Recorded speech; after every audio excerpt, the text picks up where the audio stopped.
ओम शांति। संगम युग हम सभी के लिए कुछ वरदान लेकर आया है। जैसे ही हमारा संगम युग शुरू हुआ, हमें कुछ वरदान मिल गए। कौन कौन से? बोलो। भगवान हमारा साथी है, ये तो सबसे बड़ा वरदान मिल गया। नशा चढ़ाना गीत सुन के। और क्या वरदान मिला? पवित्रता का वरदान मिला। और बताओ, मैं मास्टर सर्वशक्तिवान हूं। इन सब से पहले आप सब बहुत बड़ी बड़ी बातें सुना रहे हैं, ये अच्छी हैं बातें। हम सभी को वरदान मिला है, एक गिफ्ट मिल गई बाबा से, खुशियों की गिफ्ट।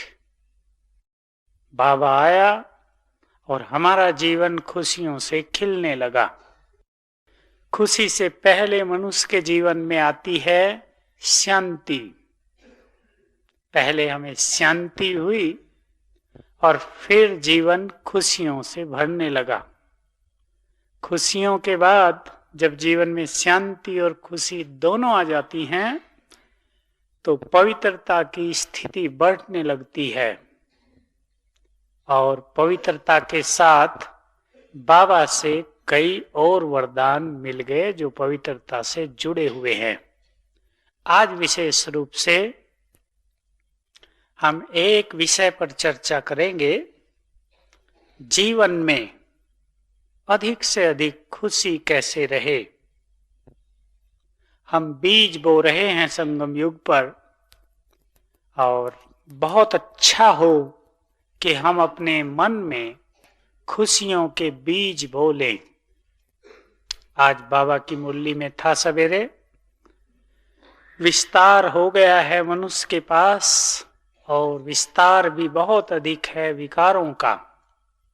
एक एक विकार वृक्ष की तरह विस्तृत होकर मनुष्य के ऊपर जैसे छाया हुआ है, और हर मनुष्य विकारों की छाया में जी रहा है।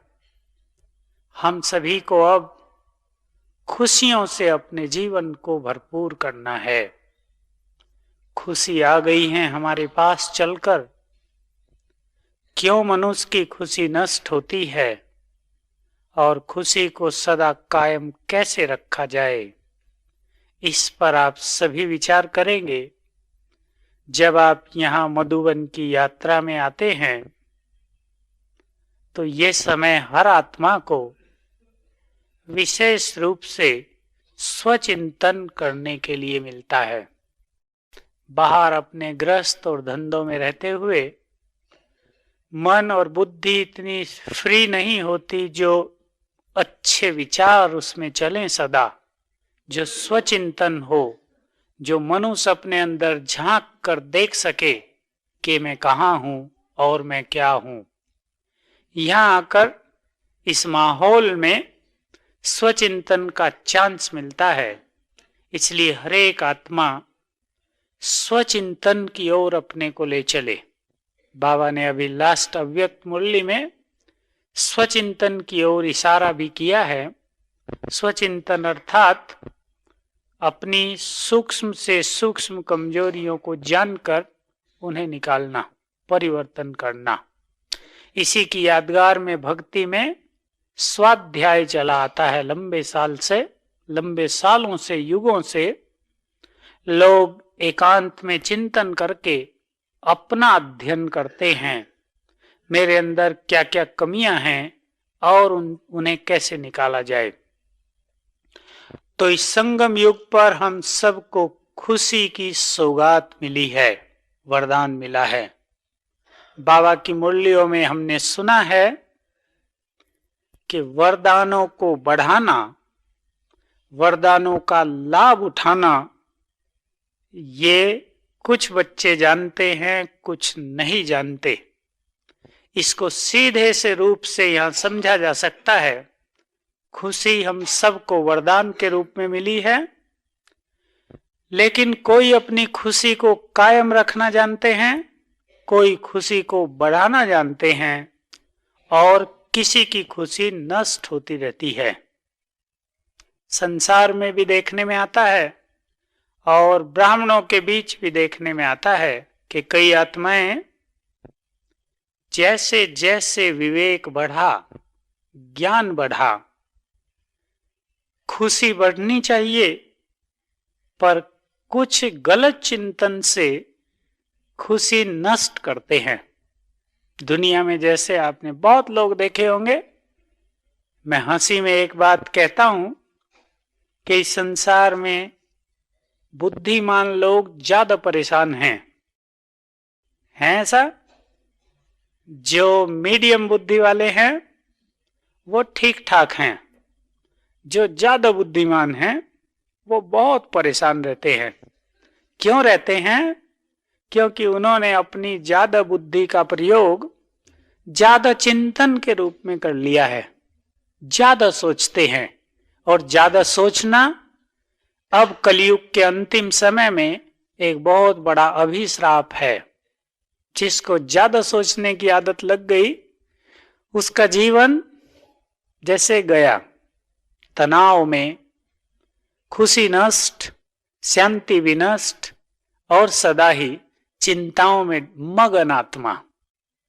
ईश्वरीय प्यार में नहीं, चिंताओं में मगन आत्मा हो जाती है। तो इधर भी देखने में आता है कहीं कहीं कि जब किसी का विवेक ज्यादा बढ़ जाता है तो ज्यादा सोचने के कारण खुशी नष्ट हो जाती है। बाबा ने पिछली मुरली में दो बहुत अच्छी धारणाओं की ओर हमारा ध्यान खिंचवाया है, उनका संबंध हमारी खुशी से है। और वो धारणाएं हैं परचिंतन और परदर्शन का त्याग। बहुत सारी बातें इस संबंध में कही जा सकती हैं और सोची जा सकती हैं, परंतु मैं केवल इतना ही कहूं कि किसी किसी मनुष्य को आदत हो जाती है दूसरों को देखने की, दूसरों के बारे में सोचने की। हर एक अपनी इस आदत पर ध्यान दे। युगों से हम यही धंधा करते आए हैं, दूसरों को ही देखा, दूसरे का ही चिंतन किया। और अब संगम युग पर समय है, हमें विवेक मिला है, सद्विचार मिले हैं, समझदारी मिली है, तो हम इसको स्वचिंतन की ओर मोड़ दें। हमें बार बार अपने से सोचना और पूछना चाहिए। आप इस श्रेष्ठ वाइब्रेशंस में आकर अपने से एक प्रश्न पूछें कि जिस चीज की हमें जन्म जन्म से इंतजार थी, जिसके दर्शनों के लिए हम नैन बिछाए बैठे रहते थे, और न जाने भक्ति में हम सब ने क्या क्या संकल्प किए होंगे कि एक बार तुम आ जाओ, क्या क्या सोचा होगा।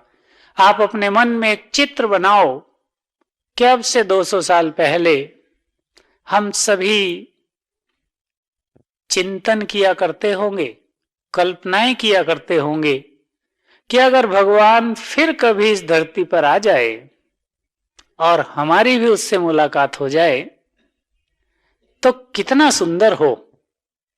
हम सोचते होंगे अगर वो आ जाए और हमें मिल जाए तो हम ये करेंगे, ऐसा ऐसा करेंगे। किया होगा सभी ने ऐसा? जरूर किया है, क्योंकि जो भगवान से मिले हैं उन्हें वो मिलन भक्ति में खींचता रहा है, उन्हें इंतजार रही है।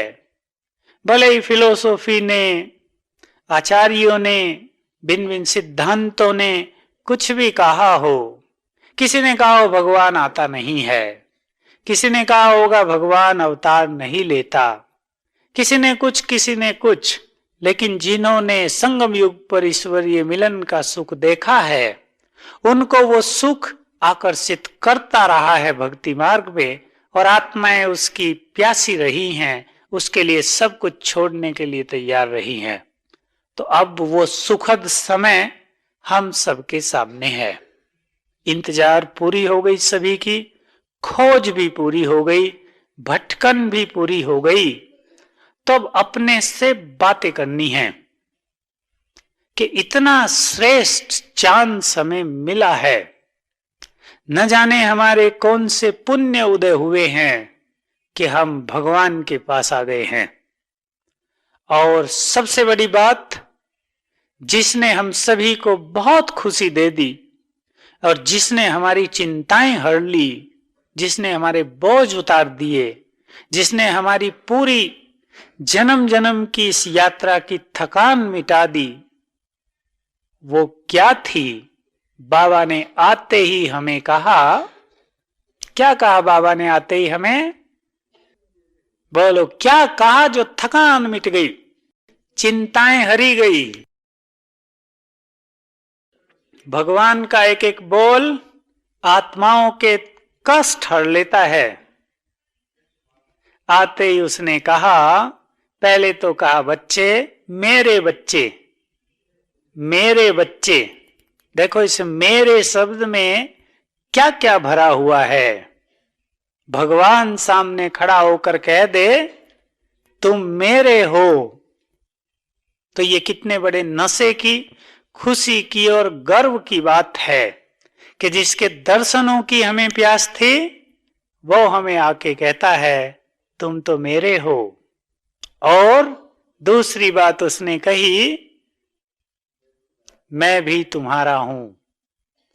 बहुत सरल शब्द हैं, लेकिन हम सब के लिए सब कुछ हैं। भगवान हमारा हो, सोचने की बात है।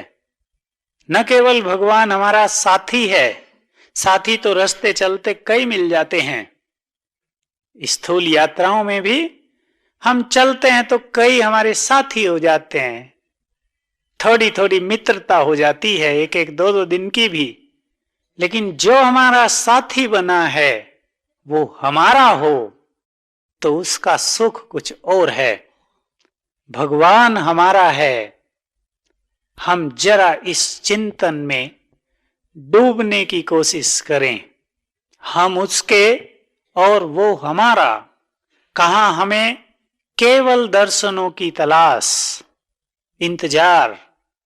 हमें यह भी नहीं पता था कि भगवान आएगा तो हम उससे क्या मांगें, वो हम पर राजी हो जाए तो वो हमें क्या देगा, यह भी हमें नहीं पता था। भक्ति में भी दिखाया, लिखा है लोगों ने कि किसी ने 1000 साल तपस्या की, भगवान प्रसन्न होकर प्रकट हुए और कहा बोलो क्या चाहिए। तो मांगने वाले को यह भी नहीं मांगना आता था कि क्या मांगा जाए। उसने छोटी छोटी चीजें मांगी और इधर बाबा मांग कर दे रहा है हमें, मांगने पर नहीं दे रहा है। कैसे दे रहा है? नहीं, और शब्द बोलो, हमें अधिकार दे रहा है। अधिकार, बहुत सुंदर शब्द है ये। अधिकार मिल रहा है, अधिकार ले लो। इस पर आप चिंतन बढ़ाएं। इस मधुबन के ज्ञान सरोवर के आंगन में आकर, यहां बहुत अच्छा एकांत है, चिंतन बढ़ाएं। भगवान हमारा होकर हमारे पास आया है। बाबा के शब्दों में, साकार में बाबा कहा करते थे, बहुत नशे की बात। तब हम लोगों को इतना पता नहीं था इन चीजों का कि बच्चे तुम्हें ये सोच कर खुशी होनी चाहिए, नशा होना चाहिए कि भगवान तुम्हारी मुट्ठी में आ गया है। सोचो जरा, भगवान हमारी मुट्ठी में हो। कोई सुने दुनिया में कि कुछ ऐसे भी ऋषि लोग बैठे हैं इधर जिनकी मुट्ठी में भगवान है, तो सुनने वालों को भी या तो वो हमें पागल कहेंगे या खुद पागल हो जाएंगे। भगवान मुट्ठी में, शास्त्रों में तो दिखाया है श्री कृष्ण के बाल्यकाल में ही कि श्री कृष्ण गोपियों के प्यार में बंध गया है, मुट्ठी में आ गया है। वो नचाती हैं उसको छाछ पर कि डांस करो, पीछे मक्खन देंगी। नाच रहा है वो।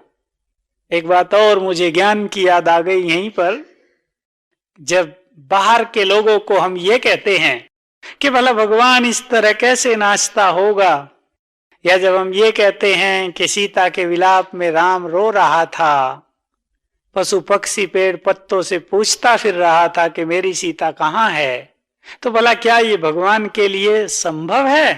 तो लोग क्या कह देते हैं कि लीला कर रहा था। इसका उत्तर मैं आपको एक बता रहा हूं जो आपको काम आएगा बाहर वालों को समझाने के लिए। गीता में बहुत अच्छा शब्द वर्णन किया है 4थे अध्याय में कि हे अर्जुन, मेरा जन्म और मेरे कर्म दिव्य और अलौकिक हैं। मैं साधारण मनुष्यों की तरह जन्म नहीं लेता, न उनकी तरह कर्म करता हूं। मेरा जन्म भी और मेरे कर्म भी दिव्य और अलौकिक हैं। आप पूछ सकते हैं कि क्या सीता की खोज में रोना, मक्खन खाना, चोरी करना, चीरहरण करना, ये कर्म दिव्य और अलौकिक हैं? नहीं है ना।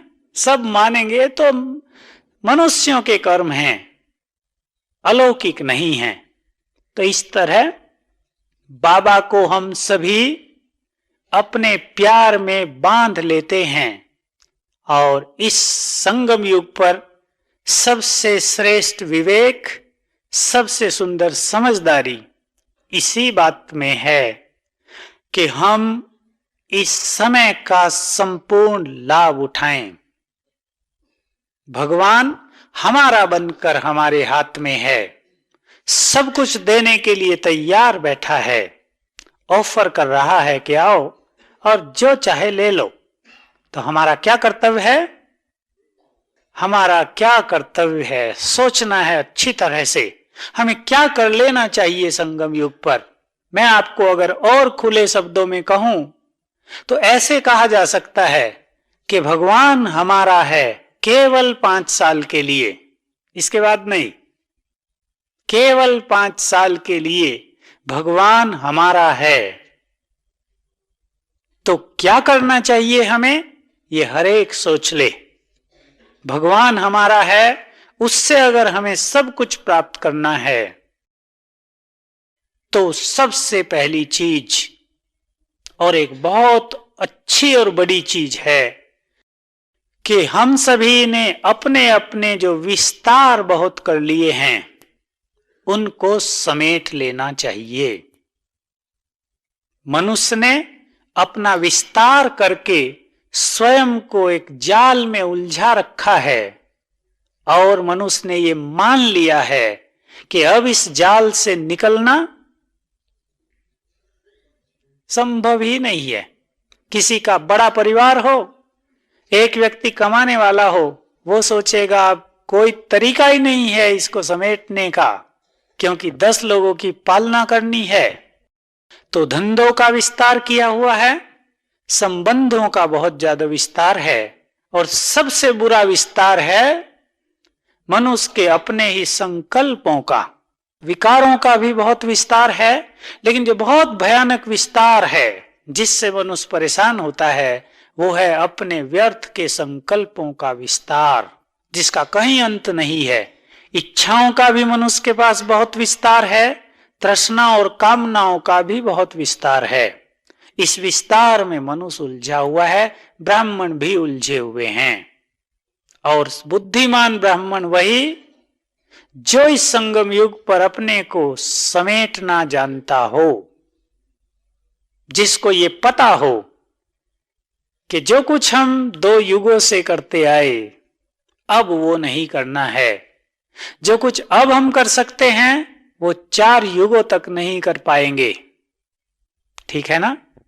जो अब किया जा सकता है, जो इन 5 सालों में किया जा सकता है, 5 साल तो मैं बहुत ज्यादा समय बता रहा हूं। बाबा की पिछली मुरली के इशारों के अनुसार बाबा ने अगला ही साल हम सबको श्रेष्ठ प्राप्तियों के लिए कहा है, इसके बाद नहीं, अगला वर्ष केवल। इसलिए जो बुद्धिमान हैं उन्हें समय की सूक्ष्म गति को पहचानते हुए अपने विस्तार को समेट लेना चाहिए।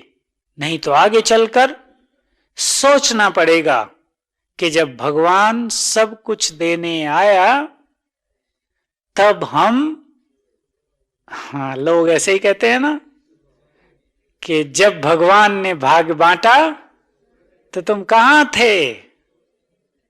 तभी नींद आई थी, उससे पहले नहीं, उसके बाद में भी नहीं। नींद तभी आई जब भगवान भाग्य बांटने के लिए उसने अपने हाथ आगे बढ़ाए, तब तुम्हें नींद आ गई। तो ऐसा ना हो कि हम भी जन्म जन्म सोचते रहें कि जब भगवान भाग्य बांटने आया था तो पता नहीं हमने क्या किया था।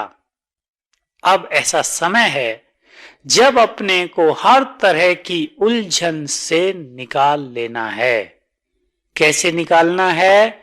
इसके लिए तो बड़े सूक्ष्म ज्ञान की जरूरत है, उसका विस्तार अभी हम यहां नहीं करते, परंतु हर एक स्वयं पहले ये चिंतन करे कि किस किस तरह के विस्तार मैंने अपने बना लिए हैं, और विस्तार को काटा जाएगा किस तरह से। मैं कुछ सार की बातें आपके सामने रख देता हूं। विस्तार को काटा जाता है, पहले से भी ये शब्द प्रयोग किया गया है, वैराग्य की कैंची के द्वारा। वैराग्य कैंची है जिससे हम इस अपने जाल को काट के अपना मार्ग स्पष्ट कर सकते हैं।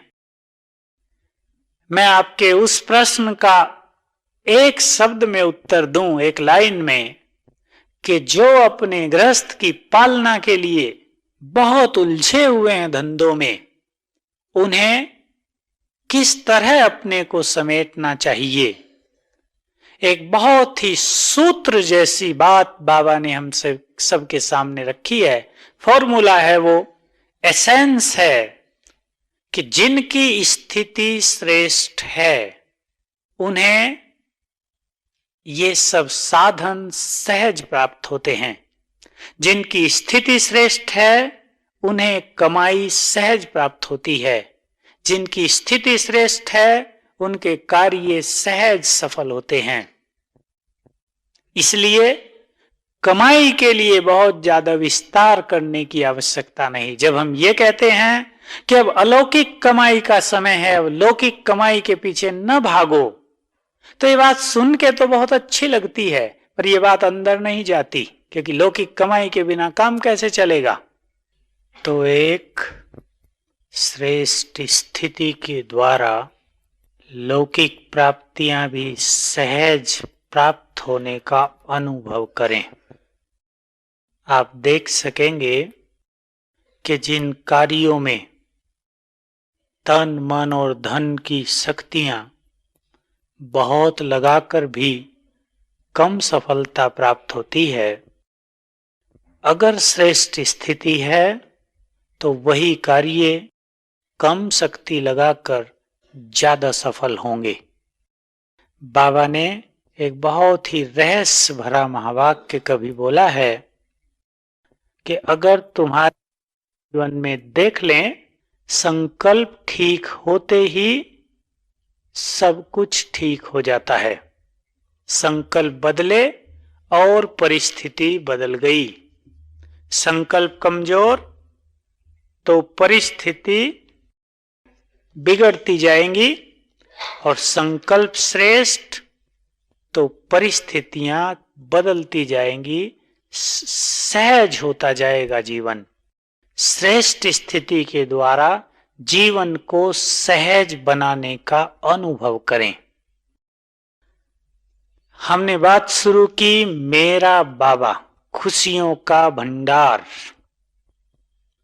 एक और बहुत अच्छी बात, इस संगम युग की जो प्राप्तियां हैं उनको सहज अनुभव में लाने की एक सुंदर विधि बाबा ने इन शब्दों में बताई है कि जब तुम ये कहते हो मेरा बाबा, तो बाबा तुम्हारा जिम्मेदार है।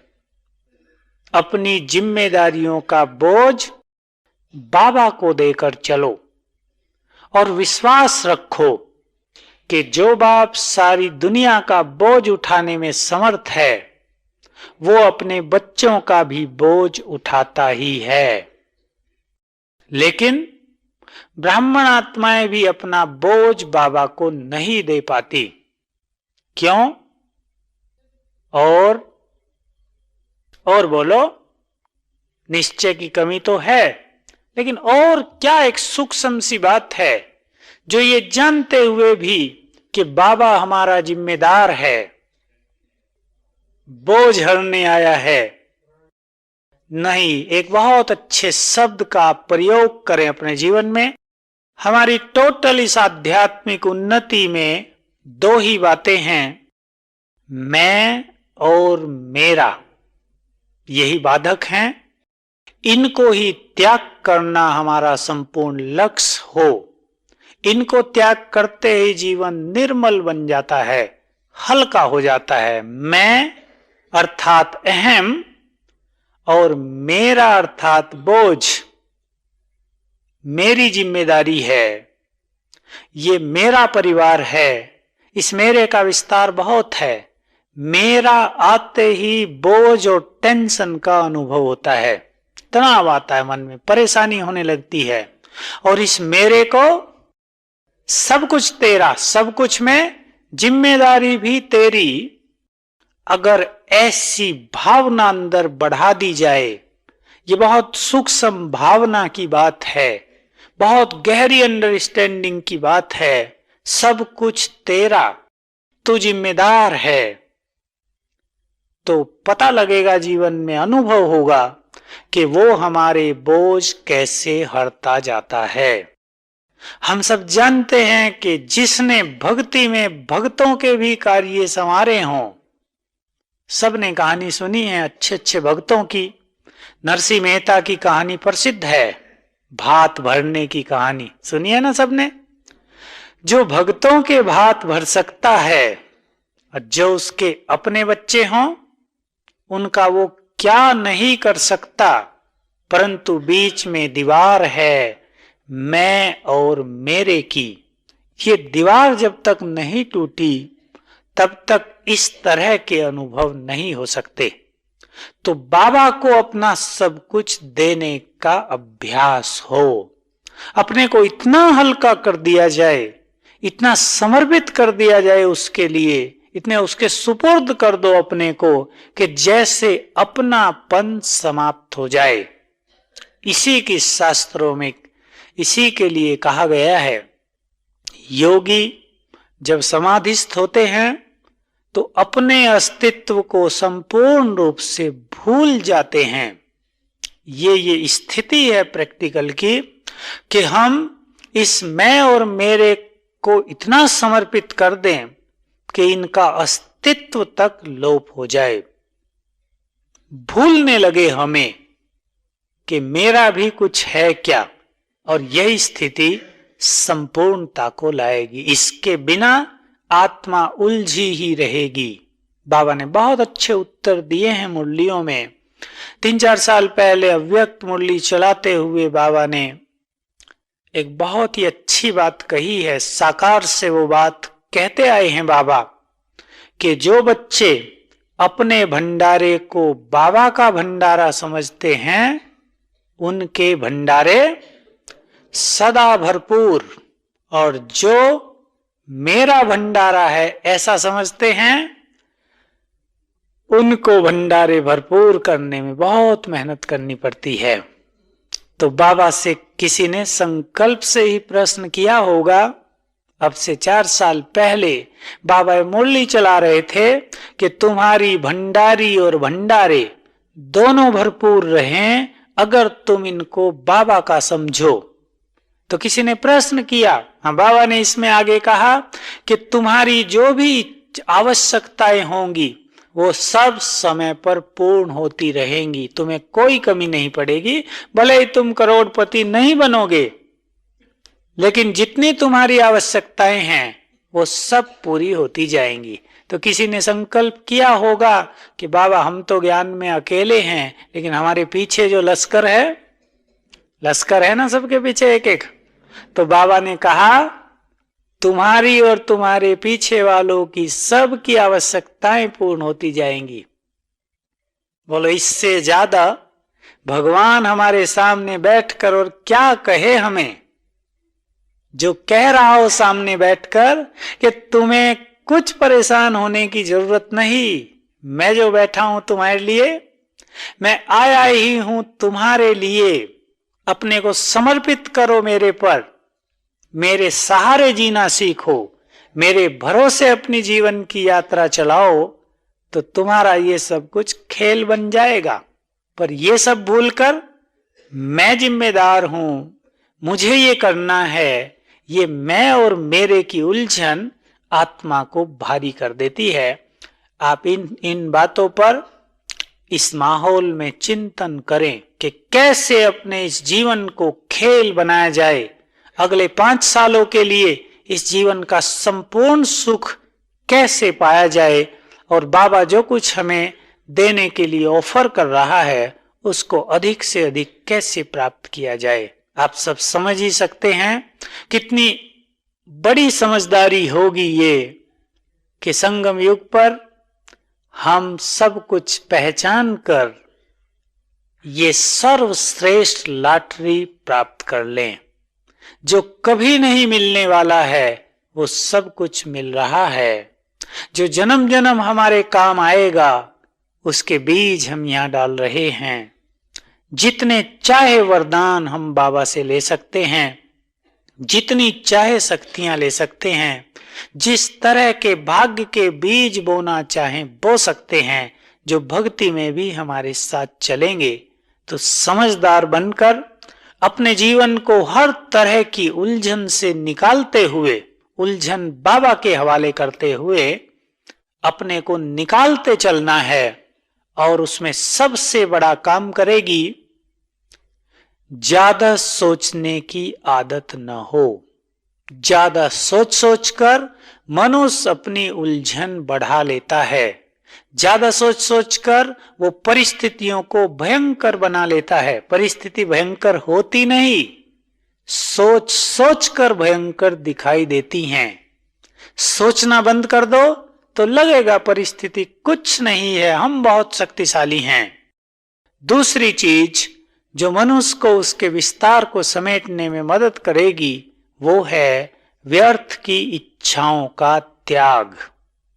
अब जब भगवान मिल गया है, जिसको पाने के लिए हम सब कुछ छोड़ने के लिए तैयार रहते थे, हमें अपने से बात करनी चाहिए कि जब वो मिल गया है, जब उसकी प्राप्तियों का समय आ गया है, तो हम और इस संसार से क्या प्राप्त करना चाहते हैं।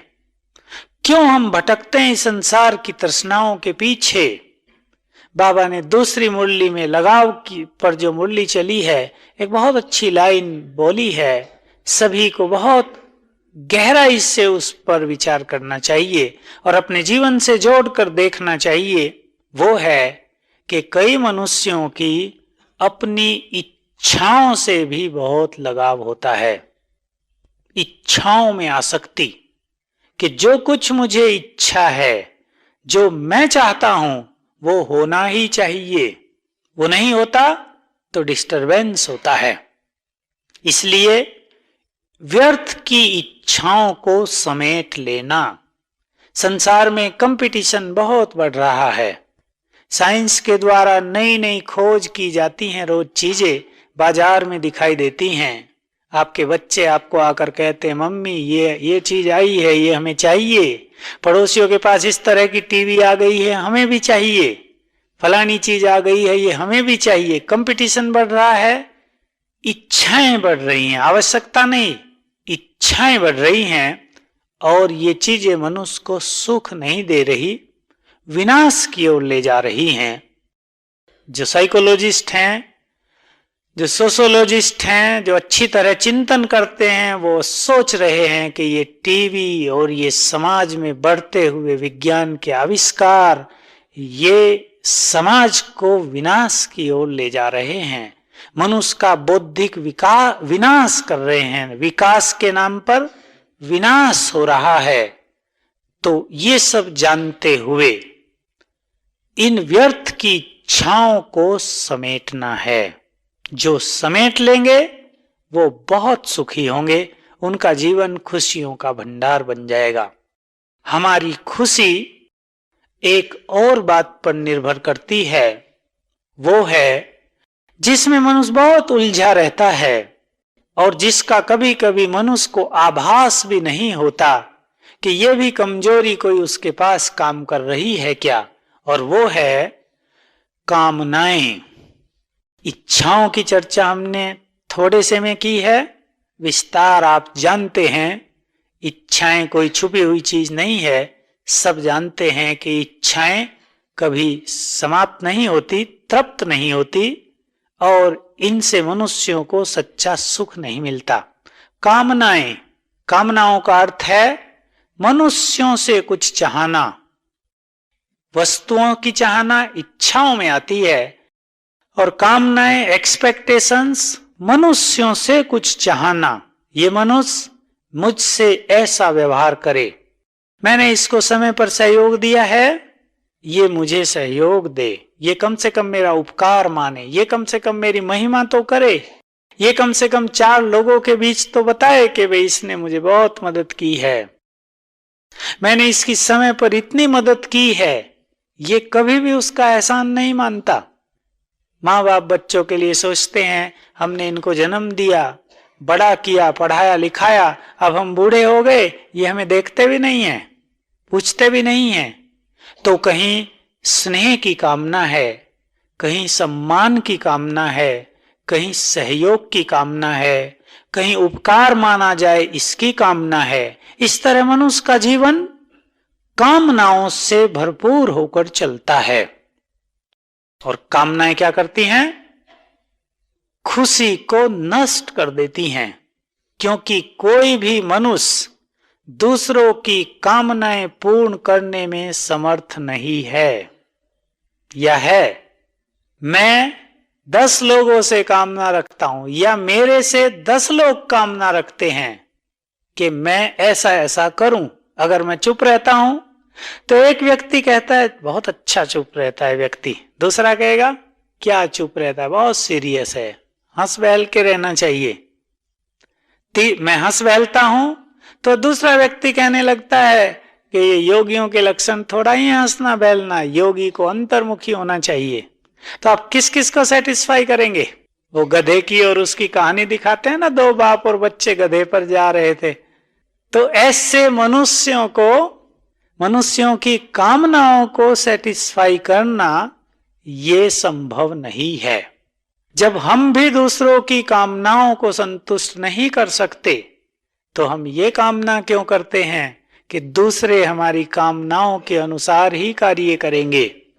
कामनाएं खुशी को छीनती हैं, इसलिए हमें याद रखना चाहिए, अगर हमारे अंदर कामनाएं 100% हैं, 100, तो हमारी खुशी 0 रहेगी, कोई खुशी नहीं होगी। और अगर हमें अपनी खुशी को 100 करना है, 100%, तो कामनाओं को 0 करना पड़ेगा, कामनाएं छोड़नी पड़ेंगी, अपने में मगन हो जाना पड़ेगा। तो इस पर भी आप विचार करें। विचार क्या करें?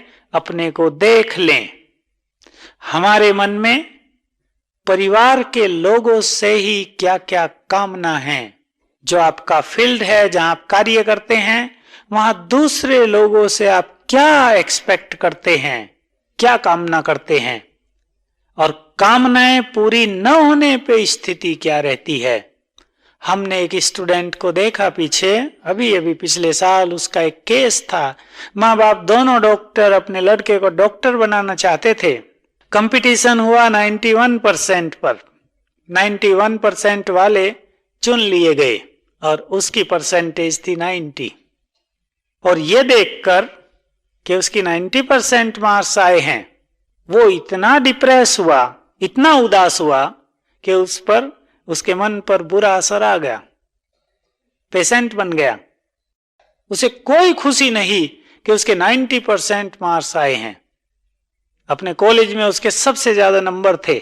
माताओं ने भी समझा ना, 90% उसके नंबर आ गए परीक्षा में, 100 में से 90, सबसे ज्यादा। लेकिन उसे खुशी नहीं हुई, जरा भी उदासी आ गई, क्योंकि 91% पे सिलेक्शन हो गया, बाकी को वो देना था डोनेशन। तो एक्सपेक्टेशन मनुष्य को किस तरह उदास कर देता है, ये दुनिया में चारों ओर दिखाई देता है।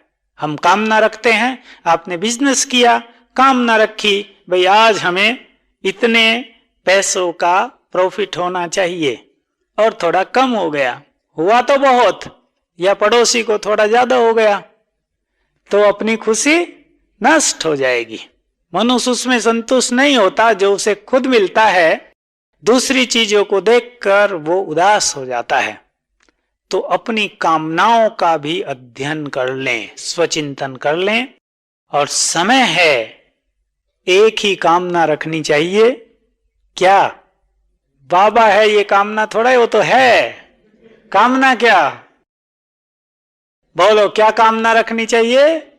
माताएं बोलें जरा, माताओं से हम पूछते हैं।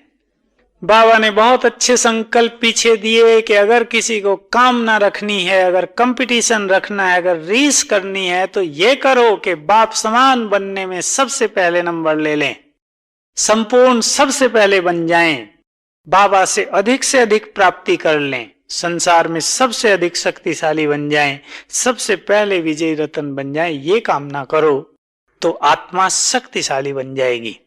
और दूसरी चीज इसके साथ जुड़ी हुई है भावनाएं। हमारे मन में दूसरों के लिए भिन्न भिन्न तरह की भावनाएं रहती हैं। किसी को हम अच्छा समझते हैं तो अधिकतर लोगों को हमारे मन में अधिकतर लोगों के लिए अच्छी भावनाएं नहीं रहती। ये व्यक्ति बहुत क्रोधी है, ये व्यक्ति धोखा देने वाला है, ये व्यक्ति चालाक है, ये व्यक्ति सुस्त है, ये ठंडा है बहुत, ये बुद्धू है। इस तरह की दृष्टि हम रखते हैं दूसरों के लिए। और हमें ये जानना चाहिए कि जैसी भावना हमारी दूसरों के लिए होगी, क्या होगा इसका परिणाम? वैसा ही व्यवहार हमें दूसरों से मिलेगा। अगर हम अच्छा व्यवहार प्राप्त करना चाहते हैं तो हमें अपनी भावनाओं को अच्छा करना चाहिए। बुरी भावनाएं हो और अच्छे व्यवहार की कामना हो, नहीं हो सकता। और जो व्यक्ति हमसे बुरा व्यवहार कर रहा है, उससे अगर हम अपनी अच्छी भावना रख लें तो उसका व्यवहार भी अच्छा हो जाएगा। और बाबा ने हमें एक ही बहुत अच्छी भावना सिखा दी है। मान लो हमें दिखता है कि एक व्यक्ति बुरा है भी सचमुच, अब जो है ही बुरा उसे हम अच्छा क्या समझें? जो है ही गंदगी हम कैसे कहेंगे सुगंधित वस्तु है? विवेक तो नहीं मानेगा ना, गंदगी से तो गंदगी ही फैलेगी। हमें दिख रहा हो ये व्यक्ति बहुत क्रोधी है, या चोरी करता है, या झूठ बोलता है, प्रसिद्ध हो वो व्यक्ति, तो भी हम उसके लिए अच्छी भावना कैसे रखेंगे कि ये एक आत्मा है, आत्मिक भाव, और ये इसका पार्ट है, ये इसके असली संस्कार नहीं है। असली संस्कार तो बहुत सुंदर हैं, ये इसके मायावी संस्कार हैं। और ये मायावी संस्कार हटते ही इसके संपूर्ण संस्कार जो बहुत श्रेष्ठ हैं प्रकट हो जाएंगे। ऐसी भावना रखने से उस व्यक्ति में परिवर्तन भी हो जाएगा और व्यवहार भी सुधर जाएगा। तो ये कुछ तरीके हैं जो हमें अपनी खुशी को कायम रखने में मदद करेंगे। एक और अच्छी चीज हमें मंत्र की तरह याद रखनी चाहिए। अगर हमारी दृष्टि दूसरों के अवगुणों पर जाती है, अवगुण देखा, खुशी गुम हुई, तो कितनी समझदारी हो गई? दूसरों की बुराई देखी और अपनी खुशी बेच डाली, बुराई ली, खरीदी और बदले में दी खुशी। क्योंकि जब हम किसी के अंदर बुराई देखते हैं, इस बुराई देखने के पीछे एक बहुत गहरा रहस्य ये है कि जब मनुष्य दूसरे की बुराई बार बार देखता है तो वो बुराई हमारे जीवन का एक दिन अंग अवश्य बन जाती है। इसलिए जैसे हम अपनी खुशी देकर बुराई खरीदते हैं, बहुत बड़ा धन देकर गंदगी खरीद लेते हैं, अगर खुशी कायम रखना है तो इस संसार को नहीं देखना है, अवगुण नहीं देखने हैं, संसार में तो गंदगी गंदगी है, उसको हम क्या देखें, हम अपनी महानता में रहें और इस ईश्वरीय जीवन का संपूर्ण सुख उठाएं। ओम शांति। मनवा मोरा मिलन में तेरे, मनवा मोरा मिलन में तेरे, बाबा बाबा बोले। जीवन जब से गोद में तेरे, जीवन जब से गोद में तेरे, करने लगा कलोने। मनवा मोरा मिलन में तेरे, बाबा बाबा बोले। मनवा